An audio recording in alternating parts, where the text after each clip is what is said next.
Hey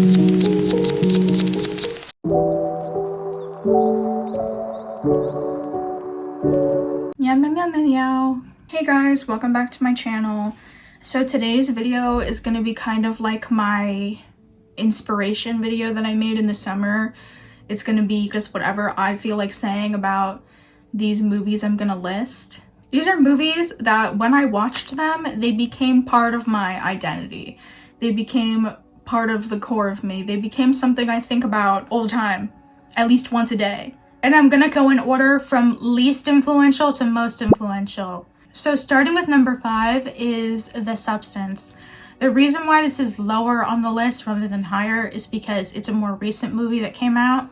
The Substance, like a lot of the other movies on this list, they are gonna have a few things in common. There's a very strong visual language, and there's also female villain, but she's not really the villain. She's the protagonist, or in the case of The Substance, one of the protagonists, even though, remember, you are one, they're the same person, but it's like these complicated women who maybe are not doing the right thing by society standards, or they're defying convention by being self-obsessed, by being narcissistic, by being ambitious, by wanting the best for themselves. They represent the antithesis of all of these patriarchal values that they are supposed to uphold, yet they do that.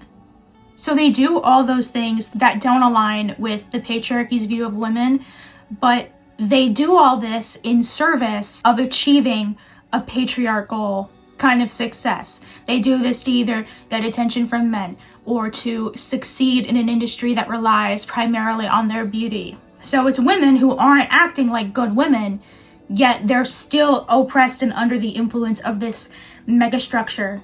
What I appreciate about The Substance is it could have very easily been a less disgusting movie.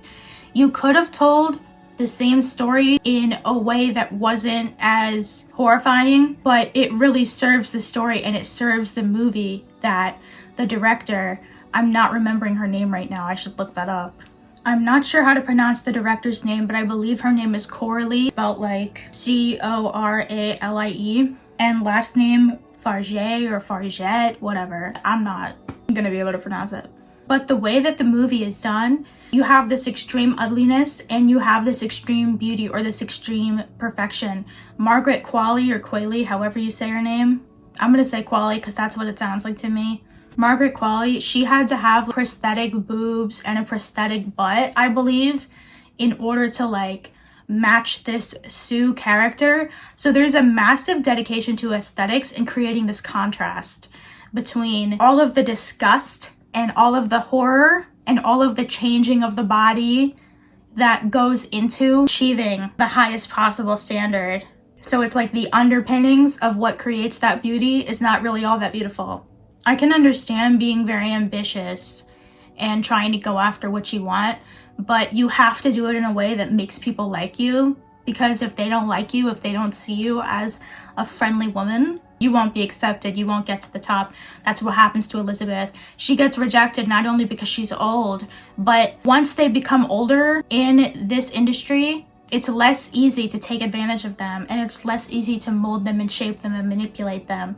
Movie number 4 is Buffalo 66. I've spoken about this movie on this channel before.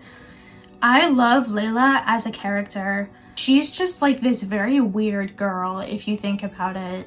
And her look is very iconic. The blue top with the blue eyeshadow and the blonde hair. And that scene where she dances in the bowling alley, I don't know, I think about that a lot. What's sad about that movie is you find yourself wanting them to be together so that Billy can be happy, but will Layla really be happy in a relationship with him? And that's kind of the sad thing. It's supposed to be this thing where they understand each other and they come together and they make each other better. But in reality, being with someone so emotionally unavailable can only harm Layla. And I think she's stuck in this cycle of harm and stuck in this cycle of being small and being a pawn to be moved around. And I doubt that Vincent Gallo, I doubt he intended it to be viewed that way. But as a woman, that's something that I see in the movie and that I see in her character. And I think that so many women make essentially that exact same mistake where it feels like such a good thing because you're taking on their joy, but it's really your undoing. Latching on and attaching to somebody who can only drag you down to lift themselves up. It's like if you're drowning, a lot of times people will push someone else down into the water in order to save themselves. That's what it kind of feels like. A lot of these are going to be movies I've spoken about before. Number 3 is The Neon Demon, directed by Nicholas Winding Refn. I don't see a lot of people talk about this movie, but ever since I saw it, it's stuck in my mind. I'm sure people have a lot of criticisms about this movie. I'm sure there are people that think it's horrible, but it tackles a similar idea to what happens in The Substance. The models, the women in The Neon Demon, commit unspeakable acts in order to glorify themselves in the eyes of the patriarchy and in order to be successful models and do what they love.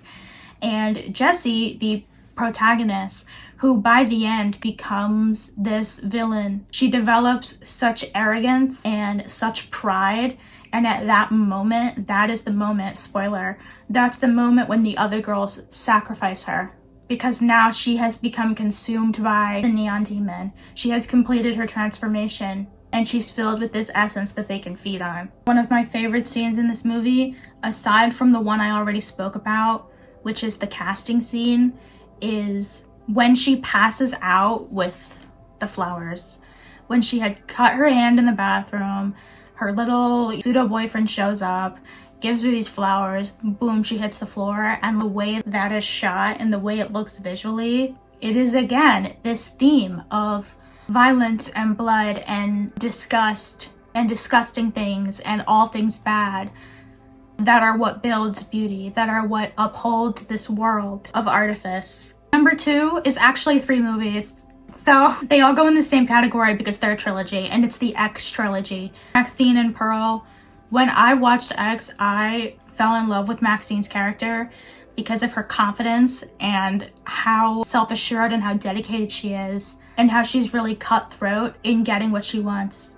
I will not accept a life I do not deserve. Maxxxine and Pearl are obviously meant to be mirrors, but I don't feel that they're exactly the same.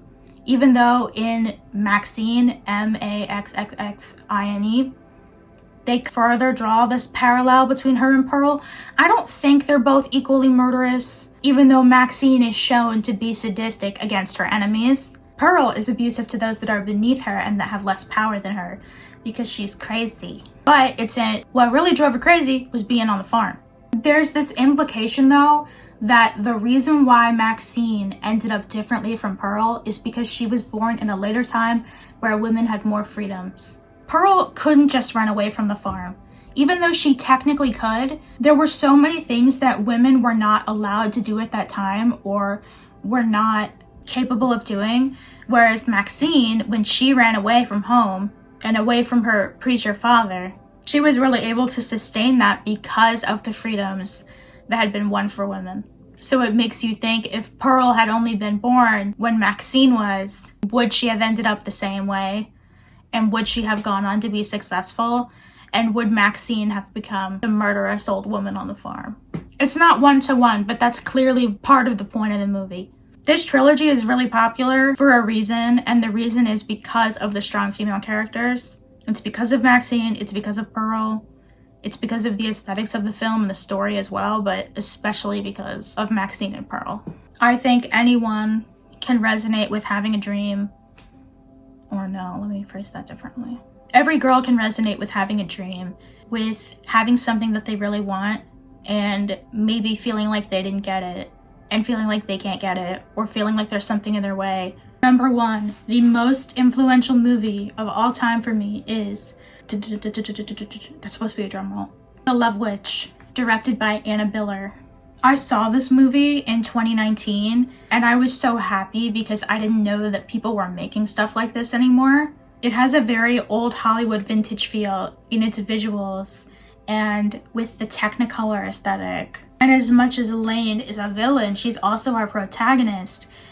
And up until the very end, she has not intentionally murdered someone. But I think the point is, on some subconscious level, she did want to destroy her targets. I don't want to do a whole analysis of the entire movie, but up until the end when she actually stabs Cliff and kills him, I don't think she was conscious of her true intent, which was she wanted to kill these men so she can have them forever, and they never leave her. Okay, but despite this, the reason why people like Elaine is because she's a baddie. The main way in which this movie impacted me was aesthetically, because I felt like I had a modern example of something that I wasn't seeing anymore. So that's what I have for today's video. Comment down below if you guys have seen any of these movies. Leave a red heart emoji if you watched until the end, and let me know what you think about my list. And I will see you guys in the next video. Bye.